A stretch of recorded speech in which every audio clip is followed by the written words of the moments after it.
So the next session is actually, if I ask you this question, could hackers break my heart via my pacemaker? A curious and intriguing idea indeed. So the next person on stage, she's going to be sharing with you her insights and talking about pretty much how to hack her own heart. A very intriguing session indeed. Ladies and gentlemen, somebody who's passionate about public safety and securing systems that impact human lives. Also a research scientist at SINTEF, the largest independent research organization in Scandinavia. Ladies and gentlemen, please put your hands together for Associate Professor of SINTEF InfoSec, Dr. Mari Moe. Thank you.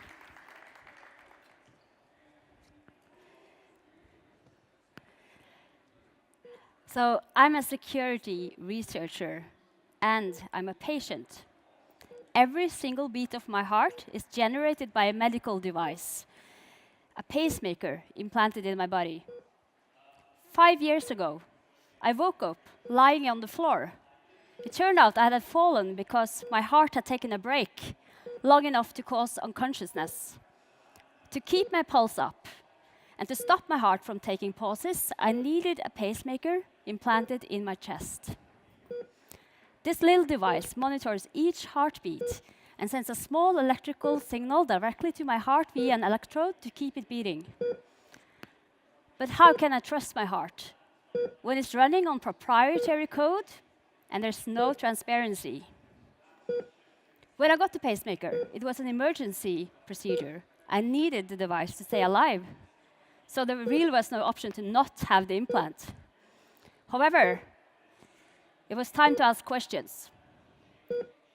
To the surprise of my doctors, I began asking about the potential security vulnerabilities in my device, the software running on the programmer, and the possibilities of hacking this life-critical device. The answers were unsatisfying. My healthcare providers couldn't answer my technical questions about computer security. Many of them hadn't even thought about that this computer inside of me is running code. And little technical information was available from the manufacturer. This is why I decided to seek out this information myself. Imagine that this is your heartbeat. A heartbeat being controlled by a machine that is running code inside your body. Wouldn't you also like to know if it can be trusted?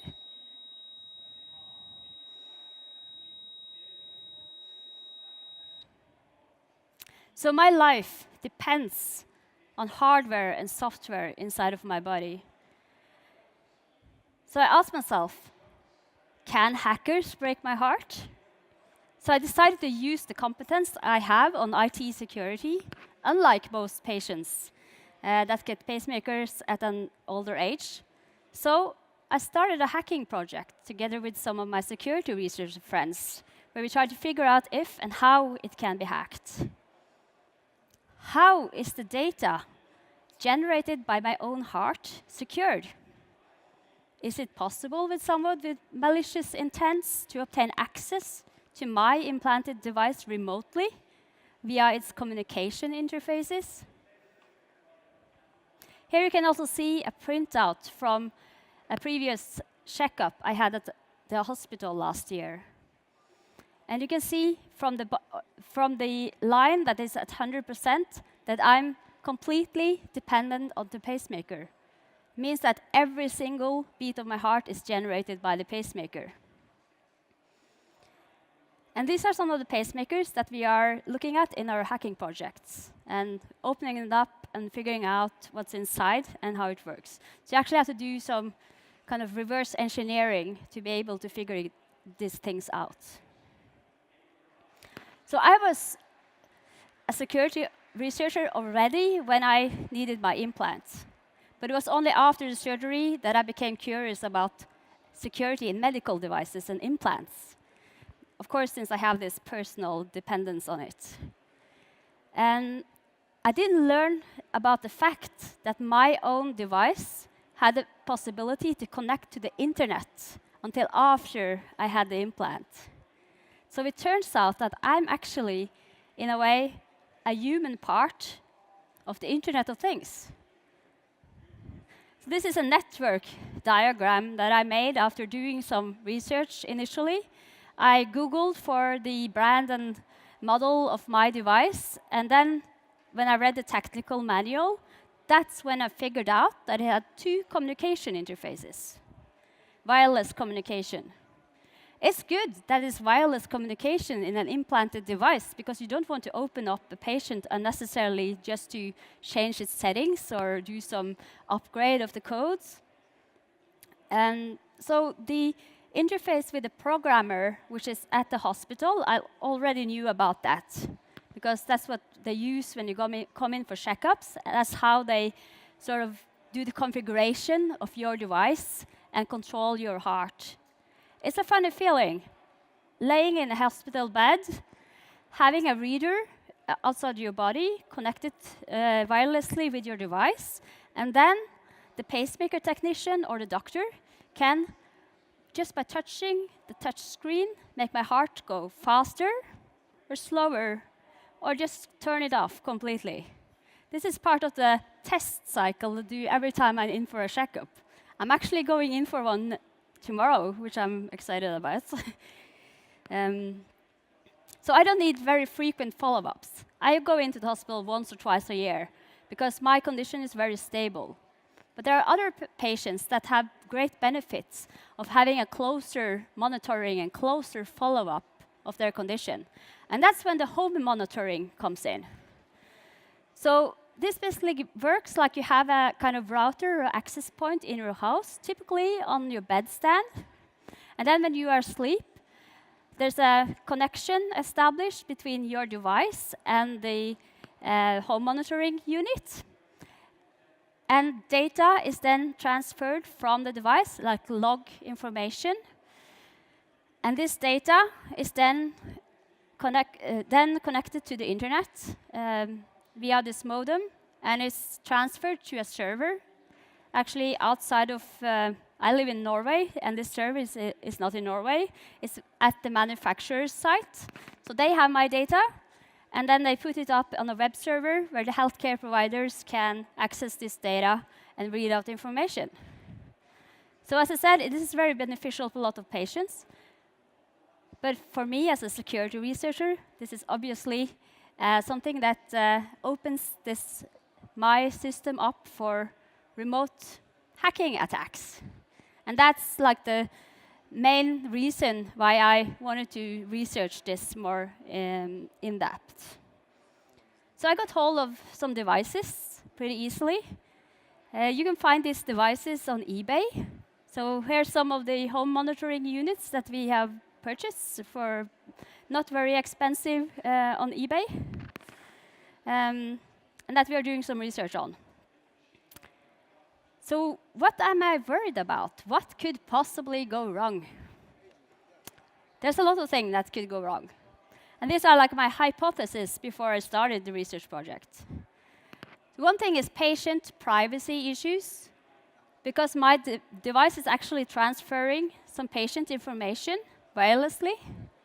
Turned out that it's possible for a hacker with an antenna and a laptop to scan a room of pacemaker patients and read out information from the devices about their names and their conditions and lots of other sensitive info.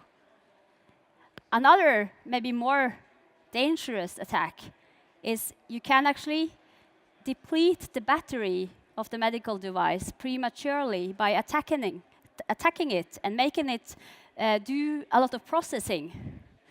In the information security world, we call this denial of service attack, or a distributed denial of service attack. And of course, if you do something like that towards a patient, that's really bad.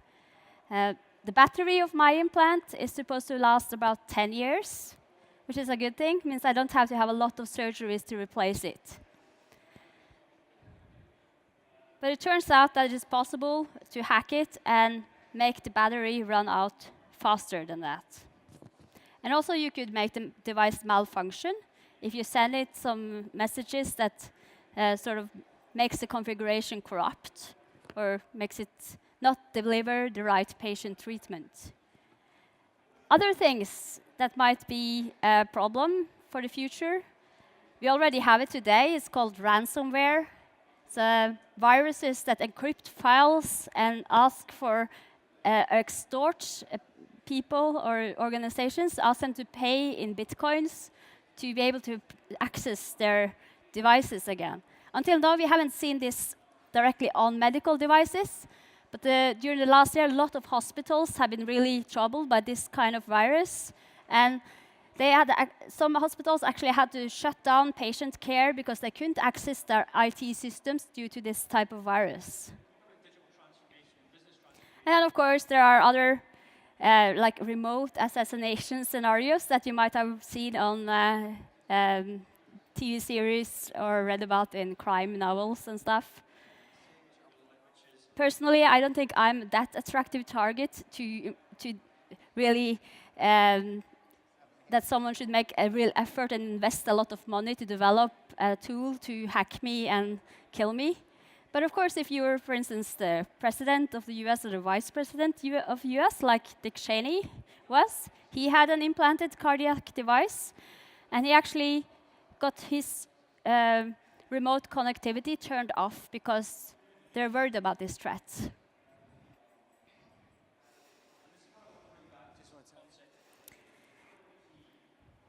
So with connectivity comes vulnerability. And I'm worried because I know that our society is adapting connected technology faster than we're able to secure it. So when our vulnerabilities are embodied, like in implanted, embedded devices, it's really the cost of failure is embodied and implanted into people.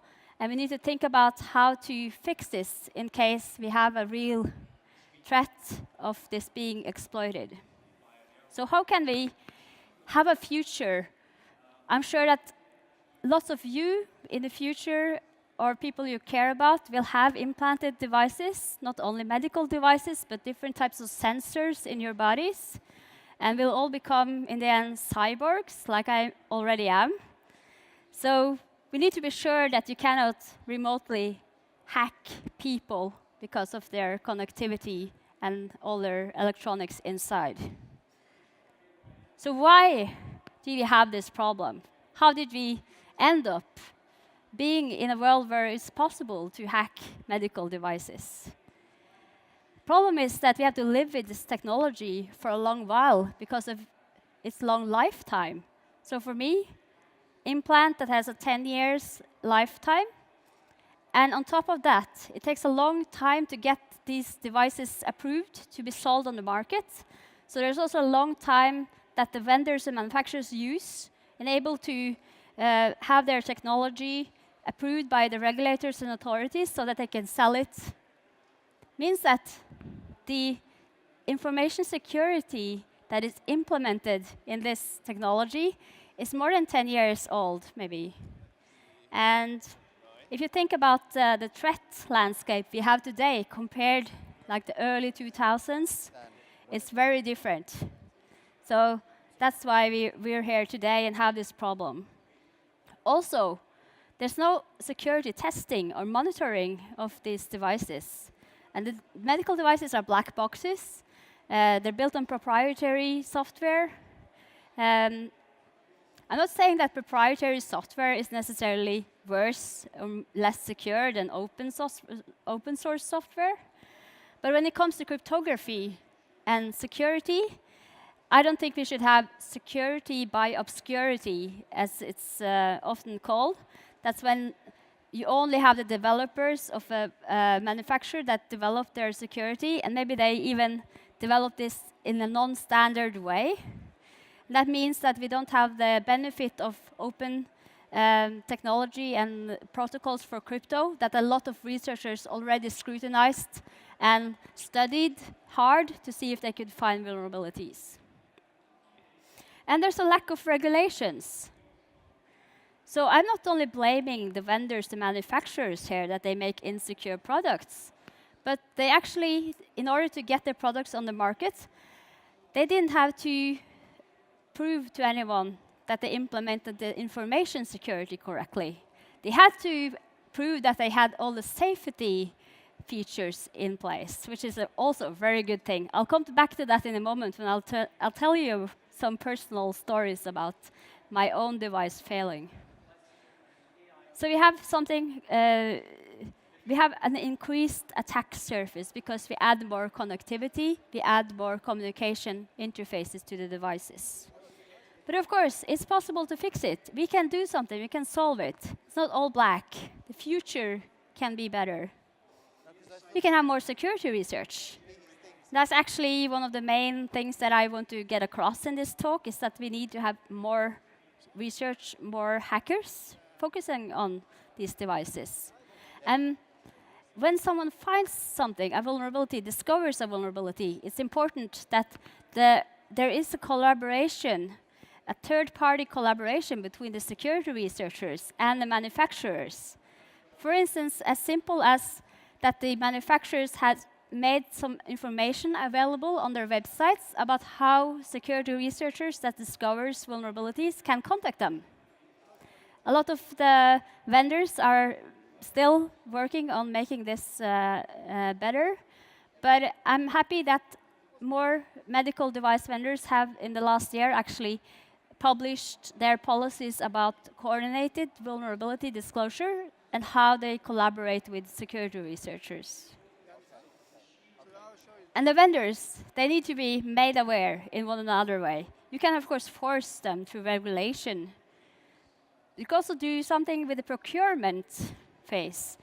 When the hospitals are purchasing medical implants, medical devices, they should not only look at the price when they negotiate with the manufacturers. They should also look at its security and safety. And to get in, to remove this problem altogether, we have to build in safety and security into the products from the start. But of course, this takes a while. We have to live with this for a while and be vulnerable and learn how to deal with vulnerabilities being discovered and exploited. And that's why we need to focus on security risk monitoring, the possibilities of actually doing security updates on these devices. Like we have a problem today already with the Internet of Things and all the cheap electronics that is out there and cannot get software patches or security updates. And that's how it's possible to have parts of the internet going down because it's being attacked by a botnet of connected Internet of Things devices like surveillance cameras and web cameras that have default passwords on them that's very hard to update and patch. So that's when we come to incident response and look at how we can be ready to deal with these types of threats. Cyber insurance can make a difference here too. If the insurance companies start making their customers have to do something to be better prepared and be better secured and manage their security. In the end, we can have resilience and have products that are fail-tolerant and that tolerate different types of cyber attacks. So on my spare time, I'm volunteering for a grassroots organization. It's called I Am the Cavalry. We are focused on issues where computer security intersects with public safety and human life. We work to improve visibility and awareness of these issues while preserving trust. That means that we collaborate among all of these different stakeholders. And we deal with the concerns and we try to find a way forward where everyone wins. And last year, exactly 1 year ago, a little bit more, we published something we call the Hippocratic Oath for connected medical devices. And these are 5 steps that we want the vendors of medical devices to adopt to make them more secure for the future. So to make this a little bit more personal, I want to say a little bit more about exactly why I am hacking my own heart. This is a picture from a lab at SINTEF where we're looking at some of the wireless communication between the implants. So one of the reasons I'm hacking my own heart, actually not hacking my own pacemaker. I have other pacemakers that are used for testing to make this more ethical. I have myself experienced how it feels to not have a device that is functioning correctly because of software bugs and because of hardware failure. So the first episode was, this happened to me 3 or 4 weeks after I did the implant, after I got the implant 5 years ago. It was a kind of easy surgery. It was in and out of hospital, and I was in hospital a week, and the surgery was only 30 minutes. And then after 1 week of sick leave, I was back working with NorCert, which is the Norwegian Incident Response Team. And they sent me to do a course in London, together with some colleagues. And this was the first time I realized that something was wrong with my pacemaker. We went off the train at the underground station at Covent Garden, and there were long queues to the elevators, so we started climbing the stairs.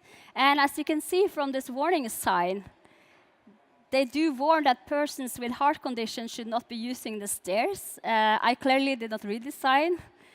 So I was walking up the stairs, and then suddenly I was out of breath. I felt like I could not go on.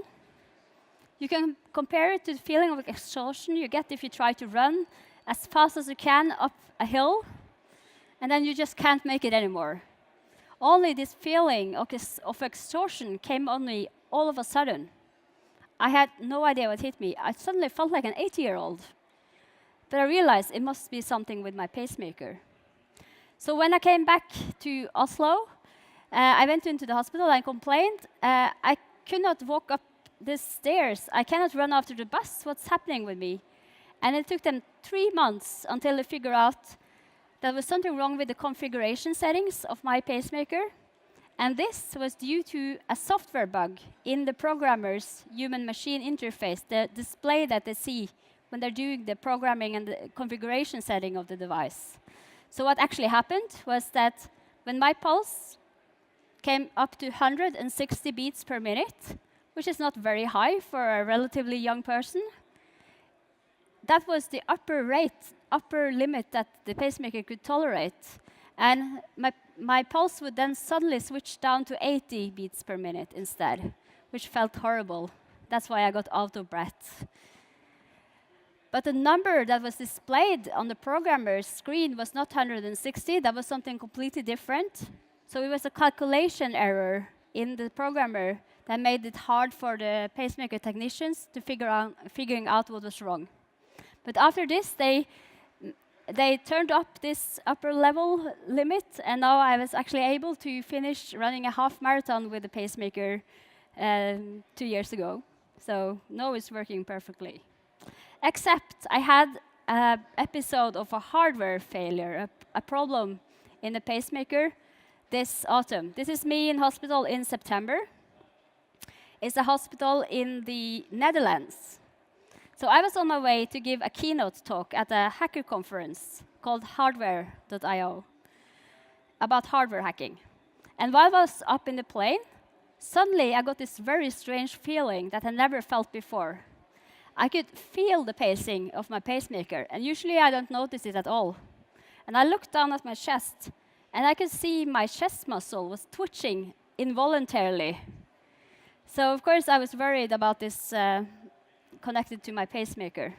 So I notified the crew, and when we landed at Schiphol Airport, there was an ambulance waiting for me, taking me directly to the hospital.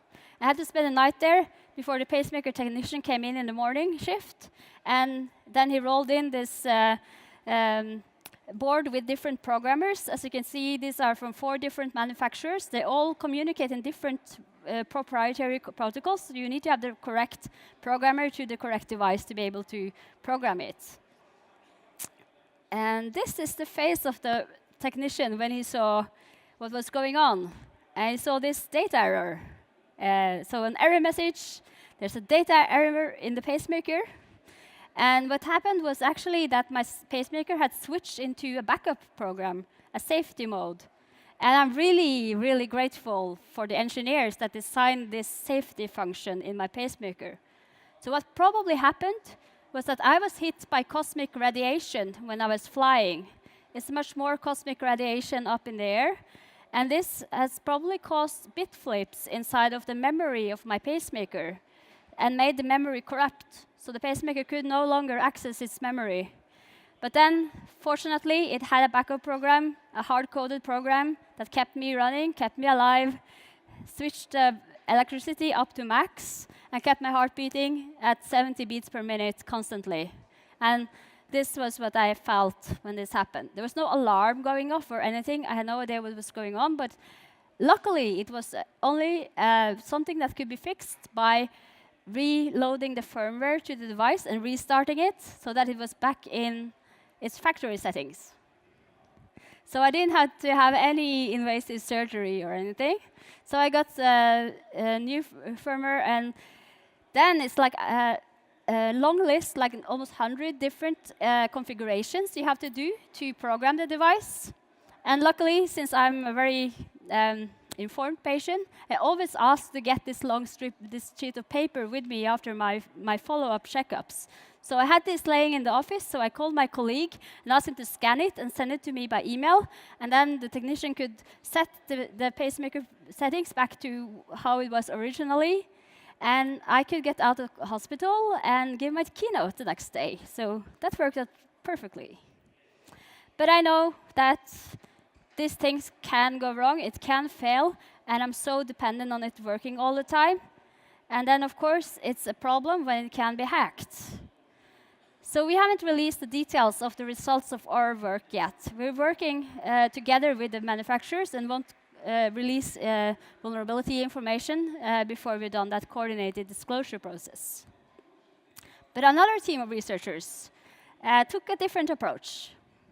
They also did research on the security of the communication between the devices and their home monitoring units. And they realized that this could be hacked. Instead of doing the traditional way of contacting the manufacturer or the regulator and telling them about the vulnerabilities and getting them to fix the problems and patch them before releasing information, they wanted to make money on the research. So what they did, they partnered with an investment firm called Muddy Waters.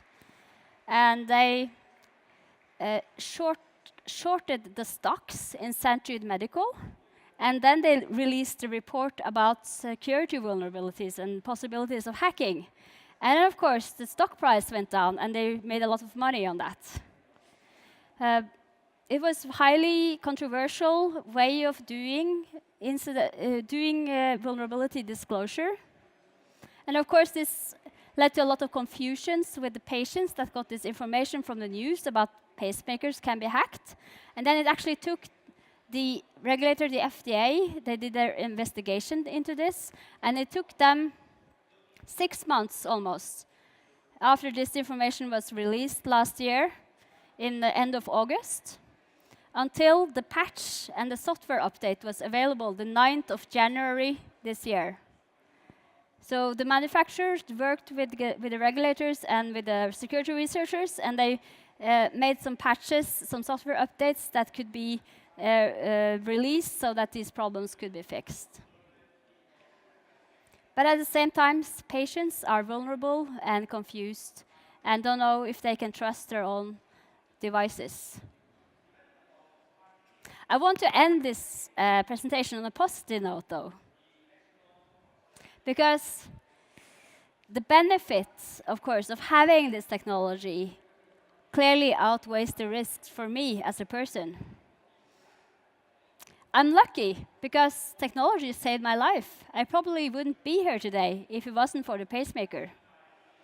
But the decision to implant a medical device is also a risky one. So we need to have solutions. We need to, for the future, we need to catch up with the problem and have connected devices that are secure. But I even finished running a half marathon with my pacemaker, as you can see here. And in my case, the benefit of the device clearly outweighs the risks. Thank you.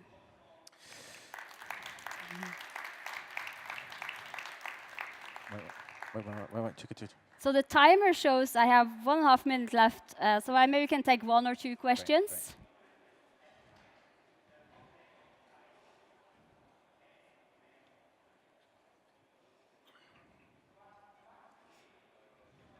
Great. My question is, you have some kind of statistics.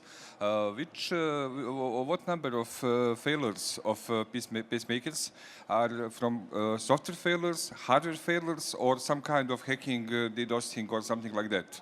Do you have that statistic in calculation of risk? That's really interesting because we really don't know because no one is releasing this type of statistics. There was a research paper that showed that in the US, it's very underreported how many patients die because of problems with their with medical devices or because of problems with treatments. Because this is not something that you report when you file out the form after a patient death. There's no checkbox for saying malfunction of medical device or problem because of someone entered the wrong number in the infusion pump and gave the patient a wrong dose of medicine. So according to their research, it's actually the third biggest reason for deaths is mistreatment and can be linked to different types of failures of medical devices and hospital treatment of patients. But this is underreported, and we really don't know the amount of this and what the root causes are. There are some programs also for reporting in malfunctions of medical devices, but they are not focused on cybersecurity problems. They're mostly focused on the safety of, like someone touched or got an electric shock because there was something wrong with the device and so on. But there are new EU regulations coming now that is for regulating medical devices in the EU that have at least mentioned information security a couple of places. But until now, there has been nothing at all that's focused on information security of medical devices in their regulation. Okay, ladies and gentlemen, again, put your hands together for Dr. Mary Moe. Thank you so much.